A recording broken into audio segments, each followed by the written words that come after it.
नमस्कार स्टूडेंट। आज आप सभी का एक बार फिर से स्वागत है। अपन ने एक नया चैप्टर एक नए टॉपिक के साथ शुरू किया है। ठीक है ना। तो इसमें जो व्यवस्थाएं थी, इसमें कुछ वो जो नियम है अपन ने कुछ पढ़ लिए थे। इसके बाद अब अपन मेंडलीव की आवर्त सारणी है ना पढ़ रहे हैं। तो इसमें अपन ने है ना मेंडलीव का जो आवर्त नियम है उसके बारे में अपन ने पिछले वीडियो में पढ़ लिया था। और उसके बाद उसका जो कुछ विवरण था, जो सामान्य सी चीजें थी, वो अपन ने देख ली थी। आज अपन मेंडलीव की जो आवर्त सारणी है उसकी विशेषताओं के बारे में चर्चा किए ले रहे हैं। ठीक है ना। तो जो मेंडलीव की आवर्त सारणी है इसमें बहुत सारी ऐसी है ना विशेषताएं थी जिनका है ना तत्वों का वर्गीकरण करने और उनका अध्ययन करने में अपन को सुविधाएं होती हैं।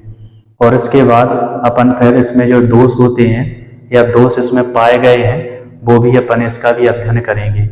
और इसके बाद फिर अपन इसकी उपयोगिता को की भी चर्चा करेंगे। तो अपन इसमें सबसे पहले अपन देखते हैं मेंडलीव की आवर्त सारणी की विशेषताएं। तो इसमें सबसे पहला है जो मेंडलीव की आवर्त सारणी है। मेंडलीव की इसमें पहला पॉइंट अपन लिखेंगे मेंडलीव की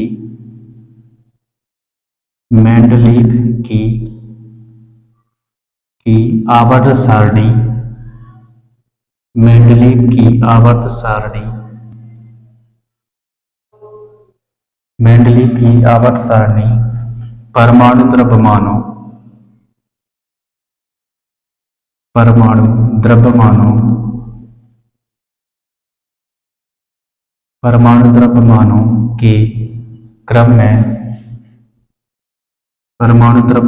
के क्रम में व्यवस्थित, या मेंडलीव की आवर्त सारणी परमाणु द्रव्यमानों के क्रम में व्यवस्थित है। परमाणु के क्रम में व्यवस्थित है। इनकी जो आवर्त सारणी है ना, वो परमाणु द्रव्यमान के है ना आधार पर दी गई है ना। तो परमाणु द्रव्यमानों के क्रम में व्यवस्थित है। इसके बाद दूसरा देखेंगे, इसमें इसके एक ही ग्रुप में जो ग्रुप होते हैं, या इसको बोल सकते हैं ग्रुप में जो तत्व होते हैं उनके जो क्या है गुण समान होते हैं। तो इसमें लिखेंगे एक ही ग्रुप के या एक ही समूह के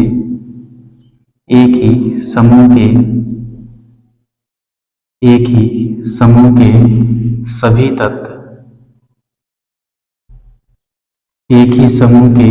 तत्व गुणों में समानता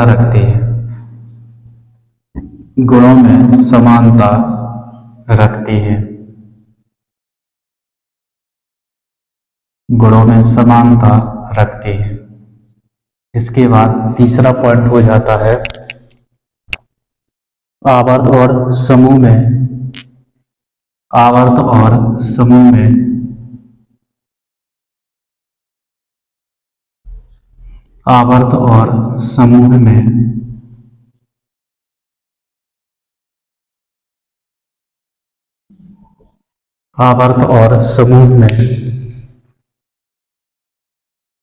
एक ही समूह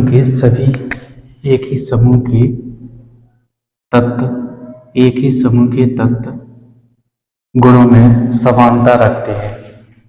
में समानता रखते हैं। आवर्त और समूह में तत्वों में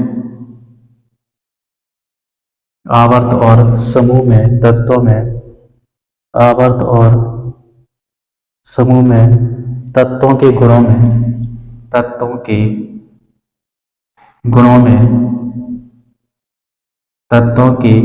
में क्रमिक परिवर्तन होता है।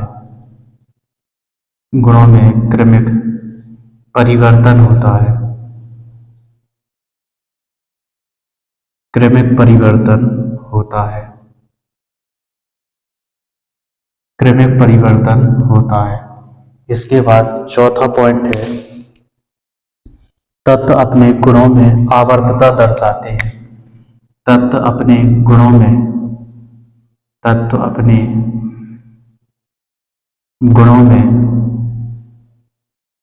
तत् अपने गुणों में आवर्तता,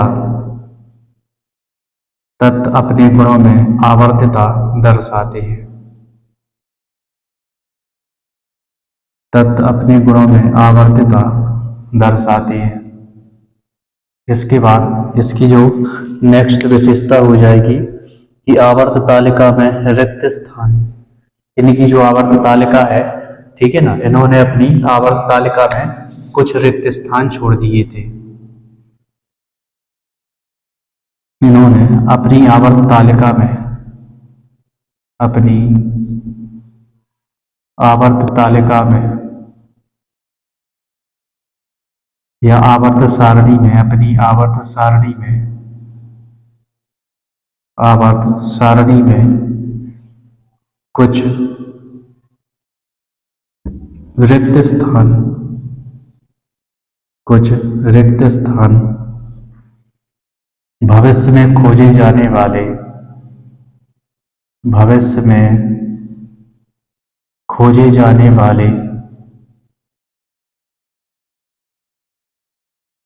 भविष्य में खोजे जाने वाले तत्वों के लिए अपनी आवर्त सारणी में कुछ रिक्त स्थान भविष्य में खोजे जाने वाले तत्वों के लिए, तत्वों के लिए, खोजे जाने वाले तत्वों के लिए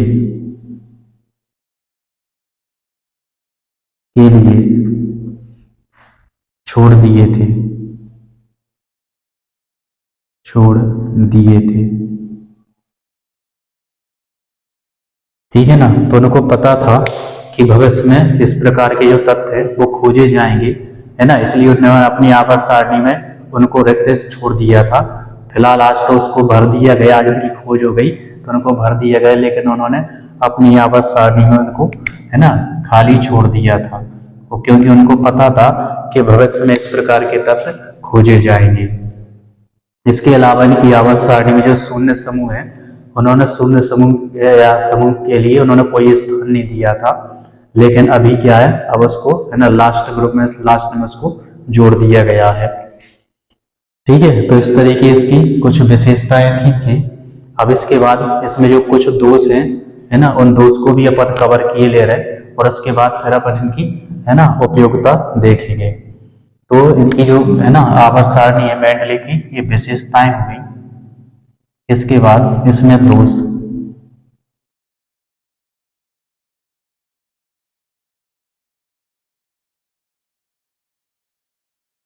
तो सबसे पहला जो दोष है, हाइड्रोजन का स्थान अनिश्चित है। फिलहाल आधुनिक आवर्त सारणी में भी हाइड्रोजन का जो स्थान है वो निश्चित नहीं है। ठीक है ना, तो इनकी आवर्त सारणी में भी हाइड्रोजन का स्थान अनिश्चित है। ठीक है ना, तो आज तक उसका क्लियर नहीं हो पाया कि मान के चलो वो किस स्थान या कहाँ पे रखा जाए। फिलहाल उसको पहले ही ग्रुप में रखा, है ना, है, लेकिन फिर भी क्या है, उसकी जो स्थिति है वो अनिश्चित है। तो यहाँ पे अपन लिख सकते हैं हाइड्रोजन की स्थिति अनिश्चित है, हाइड्रोजन की, हाइड्रोजन की स्थिति, हाइड्रोजन की स्थिति अनिश्चित है, हाइड्रोजन की स्थिति अनिश्चित है। इनकी आवर्त सारणी है, इसमें क्या है, हाइड्रोजन की स्थिति अनिश्चित है। इसके बाद कुछ समान गुण वाले तत्व भिन्न समूहों में रखे गए। ऐसे भी तत्व थे जिनके क्या है, गुण समान है, लेकिन फिर भी उनको क्या है, भिन्न समूहों में रखा गया। कुछ समान गुण वाले, कुछ समान गुण वाले, कुछ समान गुण वाले तत्वों को भिन्न समूहों में, भिन्न समूहों में, भिन्न समूहों में रखा गया।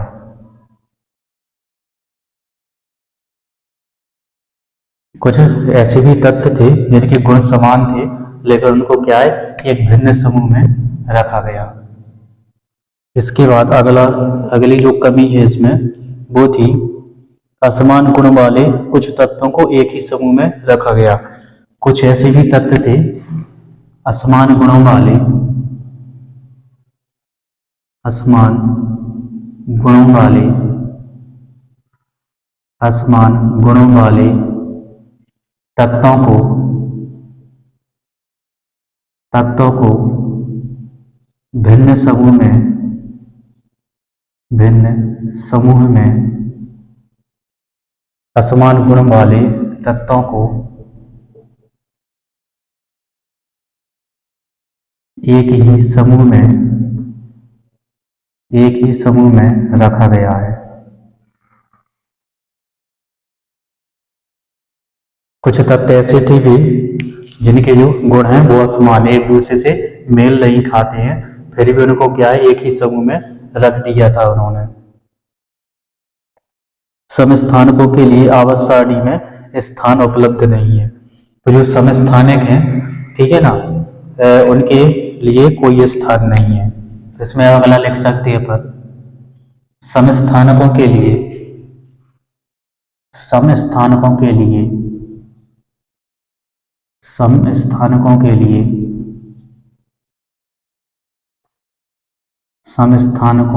लिए इनकी आवर्त सारणी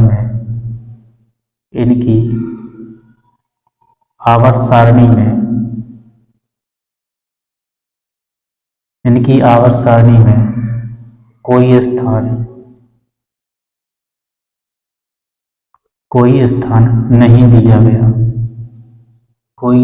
नहीं दिया गया। ठीक है, तो इन्होंने क्या है समस्थानकों के लिए भी अपनी आवर्त सारणी में कोई स्थान नहीं दिया है। इसके बाद अगला पॉइंट हो जाता है 8वें समूह को वर्गीकृत नहीं किया गया। बाकी इन्होंने अपने सभी ग्रुपों को है ना वर्गीकृत किया है, केवल 8वां ग्रुप ऐसा छोड़ दिया जिसको इन्होंने क्या वर्गीकृत नहीं किया। तो इसमें अपन लिख सकते हैं 8वें समूह को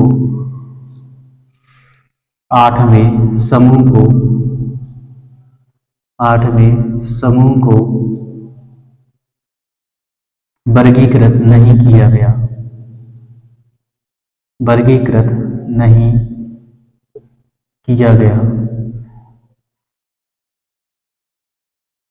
जो 8वां समूह था है ना, उसमें केवल एक ही ग्रुप है ना, उसको उपसमूह में उसको नहीं बांटा है। इसके बाद अधिक परमाणु भार वाले कुछ तत्व कम परमाणु भार वाले तत्वों से पहले रखे गए। कुछ ऐसे भी तत्व थे जिनके परमाणु भार अधिक थे। मैं इसको ऊपर लिखे दे रहा हूं 5वें के बाद, यहाँ पे 6वां पॉइंट है। अधिक परमाणु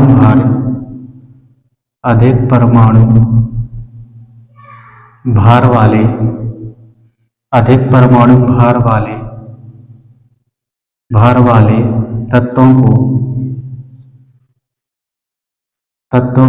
अधिक परमाणु भार वाले तत्वों को कम परमाणु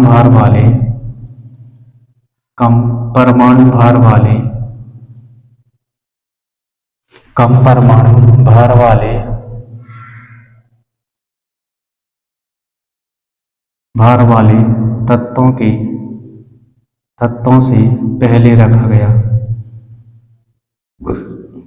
अधिक परमाणु भार वाले तत्वों को कम परमाणु भार वाले तत्वों से पहले रखा गया।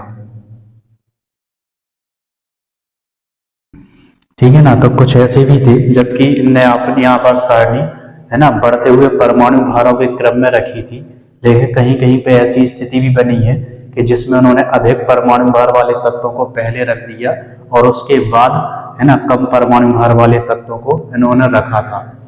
ठीक है ना, तो इन्होंने उससे कुछ ज्यादा समानता है ना दिखी, इसलिए उन्होंने ऐसा कर दिया था। ठीक है ना, तो इस तरीके से इसकी है ना जो आवर्त सारणी इनकी ये कुछ दोष हो जाते हैं। ठीक है ना, अब इसके बाद अपन इनकी जो उपयोगिता है इस आवर्त सारणी की कि क्या उपयोगिता है, तो उसके बारे में भी अपन देख लेते हैं कि इस आवर्त सारणी की क्या उपयोगिता है। तो मेंडलीव की जो आवर्त सारणी है इसके जो कुछ है ना जो उपयोगिता है उसको अपन है ना इस तरीके से है ना अपन सीखेंगे। पहला इसमें तत्वों के गुणों के अध्ययन में सुविधा। इनकी जो आवर्त सारणी है उसमें 7 क्या है आवर्त थे, 7 आवर्त थे और 8 वर्ग थे। लास्ट में है ना जब और वैज्ञानिक आए और नए तत्वों की खोज हुई तो उसमें जो 9वां वर्ग है उसको भी जोड़ दिया। तो इस तरीके से इन्होंने इसको व्यवस्थित किया था कि इसका अध्ययन करने में अपन को है ना सरलता होने लगी थी। कहने का मतलब ये है यदि अपन शुरुआत के तत्वों या मान चलिए जो समूह है उसके आगे के तत्वों का अध्ययन कर लें अपन या उनके गुणों के बारे में जान लें तो उसके आसपास के जितने भी जो तत्व थे उनके है ना गुणों के बारे में अपन अनुमान लगा सकते थे। ठीक है ना। तो इस तरीके से इनने जो तत्वों की जो आवर्त सारणी बनाई थी, ठीक है ना, उससे क्या है अध्ययन को या तत्वों का जो अध्ययन करने में सरलता होने लगी थी। इसके बाद अगला जो पॉइंट है वो है नए तत्वों की खोज में। तो इन्होंने जो आवर्त सारणी बनाई थी ये क्या है नए तत्वों की खोज करने में बहुत ज्यादा सहायक सिद्ध हुई थी। वैसे तो इन्होंने अपने है ना आवर्त सारणी में कुछ रिक्त स्थान छोड़ दिए थे और इन्होंने पहले ही बता दिया था कि भविष्य में इस प्रकार के तत्व खोजे जाएंगे और उनके जो गुण होंगे वो कुछ इसी प्रकार से होंगे। तो जब भविष्य में इनकी खोज हुई यानी कि आज के समय में जब इनकी खोज हुई तो अपन है ना तो उनके जो गुण हैं वो ठीक उसी प्रकार के थे जैसे कि उन्होंने पहले ही बता दिए थे। तो इस तरीके से जो ये आवर्त सारणी है ये नए नए तत्वों की खोज करने में है ना सहायक सिद्ध हुई। इसके बाद है परमाणु द्रव्यमान ज्ञात करने में। तो इनकी आवर्त सारणी के द्वारा अपन परमाणुओं के परमाणु द्रव्यमान भी ज्ञात कर सकते हैं। इसके लिए अपन को तुल्यांकी भार और उसकी संयोजकता पता होनी चाहिए। यदि इस किसी तत्व का या परमाणु का तुल्यांकी भार पता है, ठीक है ना, और उसकी जो संयोजकता है वो अपन आवर्त सारणी से पता कर लेंगे कि इसकी कितनी संयोजकता होती है। इन दोनों का यदि अपन गुणा कर दें तो परमाणु द्रव्यमान निकल आता है। इसके बाद है संदिग्ध परमाणु द्रव्यमान के संशोधन में। कुछ ऐसे है ना परमाणु हैं जिनका जो द्रव्यमान है वो अपन को पता नहीं है तो अपन है ना इनकी आवर्त सारणी के माध्यम से है ना उसका अपन पता कर सकते हैं। इसके इनकी आवर्त सारणी के पहले भी है ना कुछ तत्वों के जो है ना परमाणु द्रव्यमान दिए गए थे। यदि उन्हीं द्रव्यमानों के आधार पर उनको आवर्त सारणी में यदि रखा जाता तो जो आवर्त सारणी है वो पूरी तरीके से भंग हो जाती है यानी कि उसको व्यवस्थित नहीं किया जा सकता था। इसलिए उन्होंने ये सुझाव दिया कि कुछ तत्वों के जो परमाणु द्रव्यमान है वो क्या है गलत है। तो पहले क्या जैसे बेरिलियम है, ठीक है ना, जैसे अपन उदाहरण ले लें बेरिलियम का, ठीक है ना, तो बेरिलियम का जो तुल्यांकी भार है ये 4.5 होता है। जो बेरिलियम का तुल्यांकी भार है वो 4.5 होता है, ठीक है ना। तो इसको त्रिसंयोजक यदि माना जाए है ना, त्रिसंयोजक मान यानी कि इसकी वैलेंसी को यदि 3 माना जाए और 3 का इसमें गुणा करेंगे तो ये आता है ना 4 × 12 है ना 13.5 आता है, ठीक है ना। ये कितना आता है ये 13.5 आता है ये माना गया। तो इस कंडीशन में इसका जो स्थान है, ठीक है ना, वो कार्बन और एल्यूमिनियम के बीच में होना चाहिए था। लेकिन जो मेंडलीव है इसके कुछ और अन्य गुणों का है ना या अन्य चीजों का इसमें अध्ययन कर उन्होंने इसकी जो बैलेंसी है इसकी बैलेंसी को 3 ना मान करके 2 माना, ठीक है ना। इसकी जो बैलेंसी है इसको उन्होंने 2 माना और इस तरीके से इसका यदि अपन है ना 4.5 और गुणा है ना इसमें अपन गुणा करेंगे 2 से तो ये 9 आता है, ठीक है ना, और 9 आता है, ठीक है ना। इस कंडीशन में इसको क्या है लिथियम और बोरॉन के बीच में, इस कंडीशन में इसको लिथियम और बोरॉन के बीच में, ठीक है ना, लिथियम और बोरॉन के बीच में इसको स्थान दिया गया था। यहाँ पे लिथियम, ठीक है ना, और इसके बाद बोरॉन, ठीक है ना। तो इन दोनों के बीच में इसको स्थान दिया गया जो कि क्या है सर्वथा उपयुक्त था। तो इस तरीके से इनकी जो आवर्त सारणी है ना, जिनके जो परमाणु द्रव्यमान संदिग्ध मतलब है ना गलत थे उनको क्या है उनको परमाणु द्रव्यमान को संशोधित करने में इसने बहुत ज्यादा है ना सहायता की थी, ठीक है ना। तो इस तरीके से ये जो मेंडलीव की आवर्त सारणी है ये संदिग्ध परमाणु द्रव्यमानों का पता लगाने में भी सहायक सिद्ध हुई। इसके बाद अगला पॉइंट है अनुसंधान में सहायक। तो जो मेंडलीव की आवर्त सारणी है वो कई सारे अनुसंधान करने में भी सहायक सिद्ध हुई। जो मेंडलीव की आवर्त सारणी है, ठीक है ना, बहुत सारे अनुसंधान है, जो जितने साइंटिस्ट थे, ठीक है ना, उन्होंने सारा रूप में इसको, है ना, देखा है। और इसके अलावा इनसे कई सारे, है ना, अनुसंधान भी किए गए हैं, ठीक है ना। तो इस जो आवर्त सारणी है ये क्या है, अनुसंधान में भी सहायक हुई है। और इसी के आधार पर ही फिर आधुनिक आवर्त सारणी बनाई गई थी। इसमें जो कमियां थी कुछ, उन कमियों को पूरा करके, है ना, थोड़ा और बड़ा रूप आकार दे करके, और इसके अलावा जो नए तत्व की खोज हुई उनको भी उसमें स्थान दे करके, है ना, बड़े रूप में उसको बनाया गया है। फिलहाल ये परमाणु द्रव्यमान पर है और उसको क्या है, परमाणु क्रमांक के आधार पर रखा। तो इसमें कुछ और भी विशेषताएं थी और इसकी जो कमियां थी वो भी उसके साथ में उसकी पूरी हो जाती हैं। तो इस तरीके से आज अपन ने, है ना, मेंडलीव की आवर्त सारणी के बारे में पढ़ा। अब, है ना, ये वाला जो टॉपिक है यहीं पे खत्म होता है। कल से अपन, है ना, या जो कल जो टॉपिक रहने वाला वो रहेगा आपका आधुनिक आवर्त सारणी का, यानी कि मेंडलीव की जो, है ना, लॉन्ग पीरियोडिक टेबल है या दीर्घ आवर्त सारणी है, उसके बारे में अपन पढ़ेंगे। और जो तत्व हैं या जो परमाणु है, मानचल जो आवर्त सारणी है, वो उसी की आवर्त सारणी अपन बनाना सीखेंगे।